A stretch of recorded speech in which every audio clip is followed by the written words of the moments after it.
All right, there's finally a use case for Google Bard that I actually like.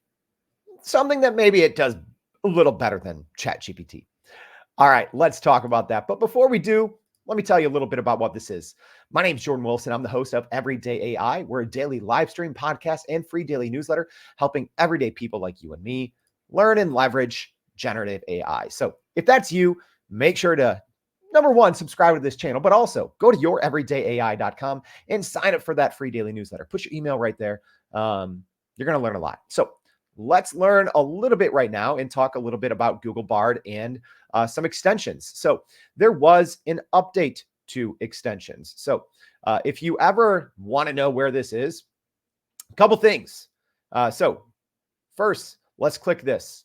These are the updates, and you'll see that about a week ago, there was a big update to Google Bard's understanding of YouTube videos, because when Google first announced all of these, extensions and connect with all your, your Google data, it wasn't very good. It didn't work. Kind of stunk, if I'm being honest, but now it's pretty good.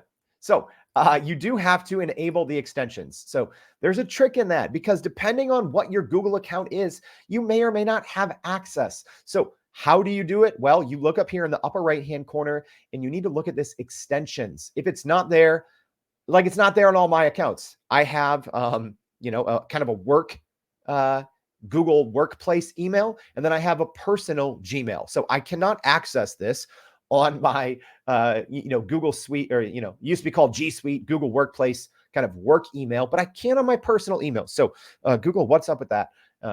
Why do we still not have access? I think they dropped the ball on that. But regardless, if you don't see that extensions up there, that is why. So you might have to log into your personal email account. So go ahead and click extensions. Then you just have to toggle them on and off. But the one that we're going to be talking a little bit about is this YouTube extension, because this is one of the best use cases, I think, for a large language model, is to help you learn things better and faster.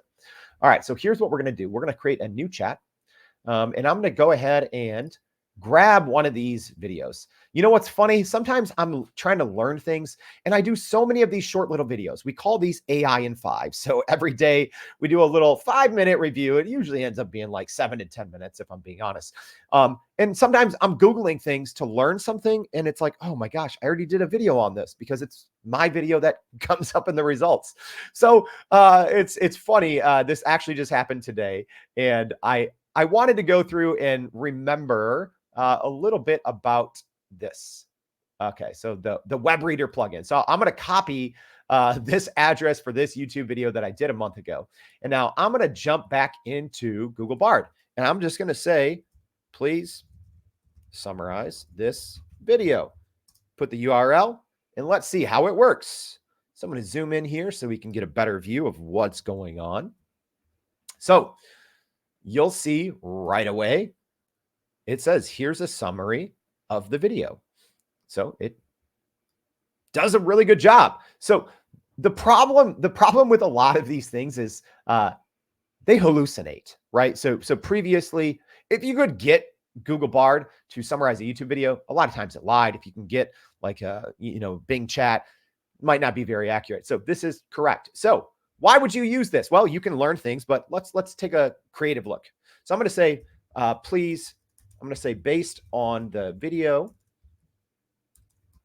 please create me an outline on what the plugin does. And then there's the video again. So, and as that's going, I'm going to go ahead and start typing another prompt. So I'm going to say, now, please write me a 1,000 word blog post on this video.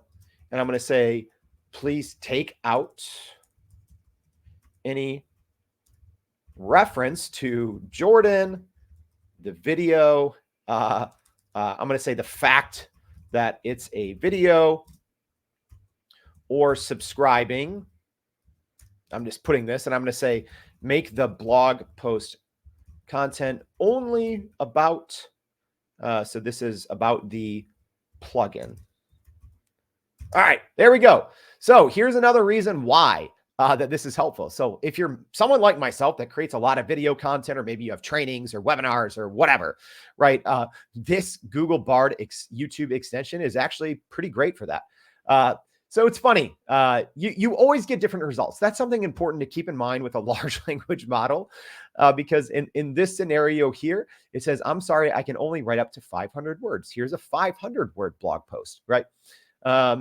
So pretty good here. So decent. However, it's like your results are going to vary, right? So let me go ahead and find when I just did this.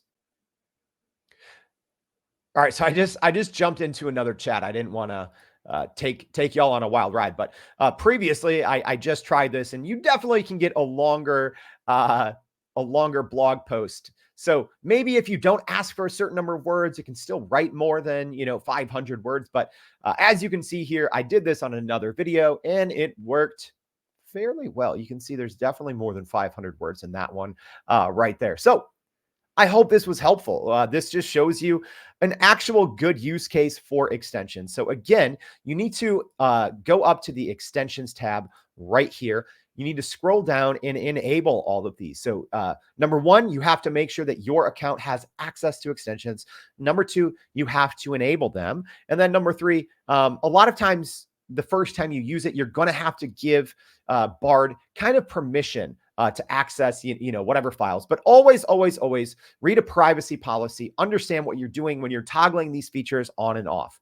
All right. I hope this was helpful. If so, as a reminder, go to youreverydayai.com, sign up for that free daily newsletter, and we'll see you back for another AI in 5. Thanks, y'all.